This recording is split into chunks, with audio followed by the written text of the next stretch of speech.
Hello everybody, my name is Xander and this is Xander's is Finance. Today I've got a little unboxing of some new coins that I got from the Royal Mint.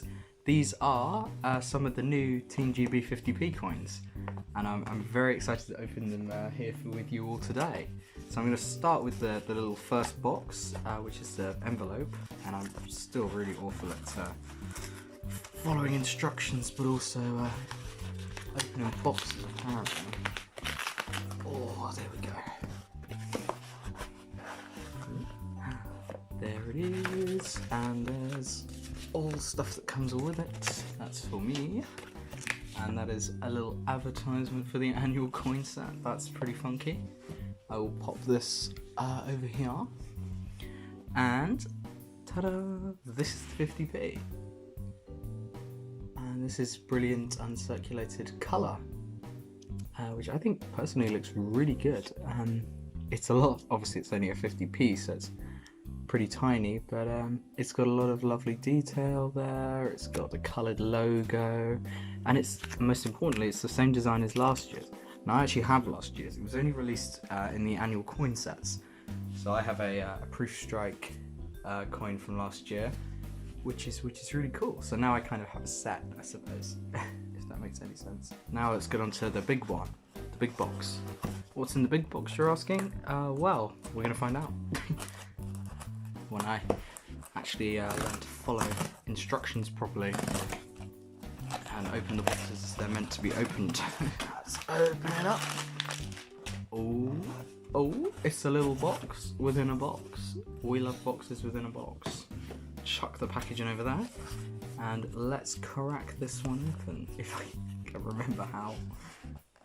I want to keep the box, so I'm going to try and open it as carefully as I can. Ooh. TeamGB, believe in the extraordinary. Let's take this one out. And what do we have here? Well, we have a little box that I have to work out how to open.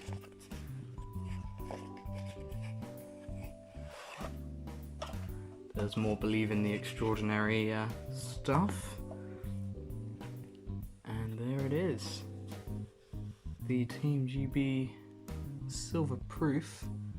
But it's not just any silverproof, it is a silverproof, I think it's pronounced Piedford or Piedford 50p. Now this means that it's twice as thick as a normal Proof 50p strike. If I can get out the capsule, which I certainly can, we'll be able to see for ourselves. You can't really see it, but it's twice as thick, okay? Look at how thick the capsule is. It's big. It's thick. And it's 2021 dated, which is always good to see. Let me just focus my old camera. 2021 dated, lovely to see. And yeah, same design as on the normal strike, but obviously it's in proof rather than brilliant uncirculated. Now the difference between the two is that proof coins are struck 6 times on the press, and Brunks are only struck 3 times. So this has been struck twice the number of times to get a really clean finish on the coin, and the detail on it is immaculate. A really lovely design.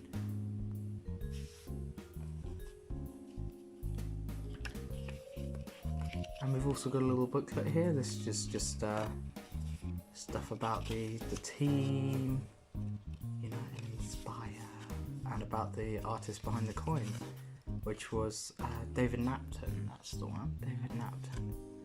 And that's obviously a bigger sort of blow up of the design, which is actually really nice.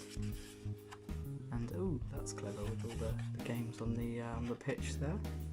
So I suppose many of you are actually probably asking why I went out and bought this coin for what was basically £100 straight from the Royal Mint, and why I was sitting at my computer so excited at 9 AM on Monday morning.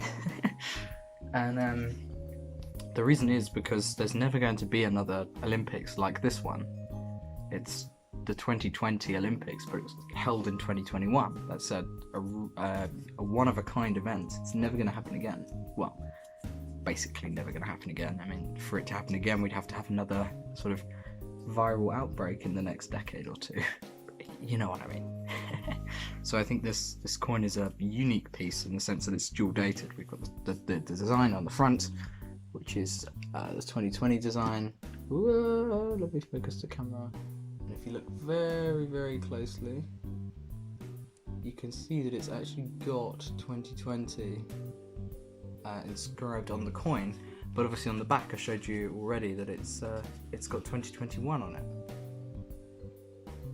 So this coin is actually dual dated, which makes it much more valuable actually than most people realise, because it shows that for that to happen there has to have been some major delay or some major happenings, and like I said, it's such a special Olympics. Is there anything else special about the coin? Well, it's the 120th anniversary of the modern Olympics, which is always cool.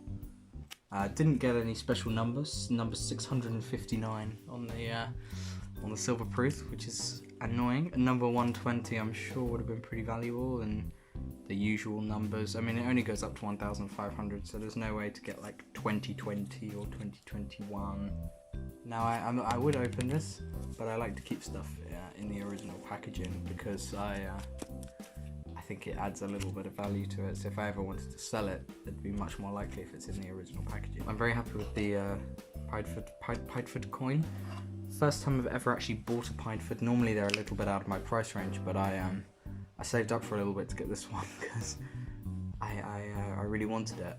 So overall, what are my thoughts on this purchase? Well, I'm obviously very happy with it. An amazing coin, a wonderful addition to my overall collection. For my first Pideford purchase, I'm pretty happy with that too. I didn't really know what to expect. You know, it's completely new territory for me. If you made it this far in the video, thank you very much for watching. I'm going to be trying to upload fairly regularly, just whenever I get new things from the Royal Mint or whenever I think of a topic, I'll make a little video for you guys. So hopefully we should get some regular-ish uploads going sooner or later. Do let me know in the comments if there's anything in particular that you want to see or want me to talk about, and I'll do my best to research the topic and get a video out as soon as possible. But for now, this is goodbye from me. Thanks again for watching. Subscribe if you want to see more. Like the video if you want to. It really doesn't matter. And yeah, that's it really. Bye.